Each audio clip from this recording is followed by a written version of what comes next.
We return to Chicago now, where a trauma surgeon at Cook County Hospital is preparing to remove yet another slug from yet another gunshot victim. And as David Wright tells us, this doctor is also a cop serving on his county's SWAT team. Dr. Andrew Dennis is a gun owner himself, but he also sees the toll guns take every day here in the OR. The lowest moment in my career was when I had to open the chest of a 3-year-old in this room, on this bed. And he died, in front of us. Dr. Dennis keeps a collection of bullets, a teaching tool for the residents about what they're likely to encounter at the Cook County Trauma Center. I get it. Being a police officer, doing high-risk search warrants in these neighborhoods, I understand where these kids are coming from. I understand these neighborhoods to a degree. It's a dangerous place. These kids feel like they need guns to protect themselves. A lot of people, they feel that, their lives are at risk from the time they leave their house to the time they go to the bus stop. When they end up here, they're not so tough anymore. Quite the contrary.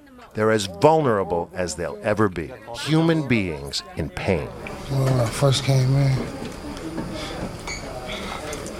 thought I was going to die. Remember that guy who had surgery for multiple gunshot wounds last night?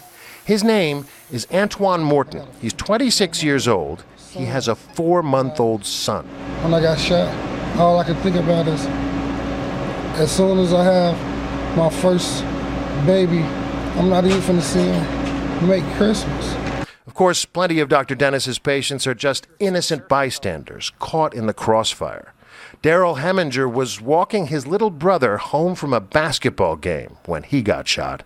I just wish people would make better choices. How do you mean?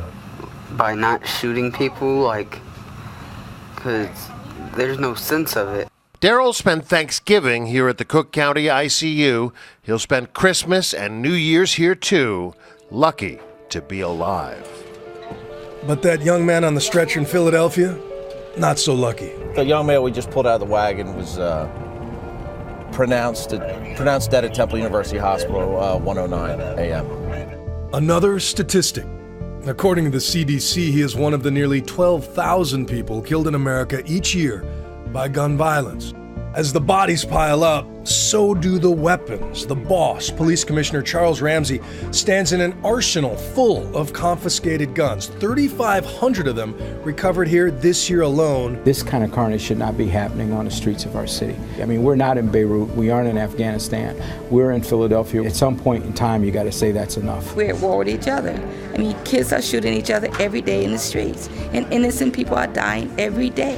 What happened this week is a tragedy, and there's no way around it. If you can guarantee me that nothing like that will ever happen again, that I will never be faced with the fact that I will have to protect my family from a bad person or from anybody using a gun, no innocent child will ever be shot, no innocent person will ever be shot again, I will hand you my guns right now.